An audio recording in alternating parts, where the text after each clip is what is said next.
ఇది దారి, ఇది మనకు సైడ్ కడికి రావడానికి దారి ఇది. ఓకే, ఇక్కడ నుంచి మనకు ఒక 1 కిలోమీటర్ 1.5 కిలోమీటర్ పోతే మనకు బ్లాక్ రోడ్ వస్తుంది. 1 కిలోమీటర్ రఫ్గా ఈ నుంచి కొంచెం ముందుకు వెళ్ళగానే ఇది సైటు టేక్ చెట్లు ఉంటాయి. మొత్తము ఎకరంన్నర సైటు ల్యాండ్ చుట్టూ బౌండరీస్ మొత్తం టేక్ చెట్లు ఉంటాయి. ఓకే, ఇటు లెఫ్ట్ సైడ్ నుంచి మొత్తం టేక్ చెట్లు కూడా టేక్ చెట్లు ఇందులోకి వస్తాయి, ఈ సైడ్లోకి వస్తాయి. బౌండరీస్లో మొత్తం చెట్టు ఎట్లిండు. మనకి ఈ సైటు ఎకరంన్నర ఉంటుంది. రోడ్ ఫేసింగ్ కూడా ఎక్కువనే ఉంటుంది మనకి. ఓకే, ఈ నుంచి మనకి నేషనల్ హైవే జస్ట్ 12 కిలోమీటర్లో ఉంటుంది. మొత్తం ప్యూర్ రెడ్ సాయిల్.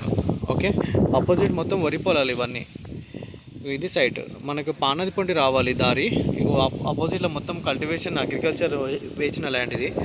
ఇది సైట్ మనకి ఎకరన్నర మనకి తక్కువ రేట్లోనే ఉన్నది. మనకి మండలానికి దగ్గర ఉంటే నేషనల్ హైవేకి కూడా దగ్గరనే ఉంటుంది. రెడ్ సాయిల్ క్లియర్ టైటిల్ రైతు దగ్గరనే ఉంది. ఇది సైట్.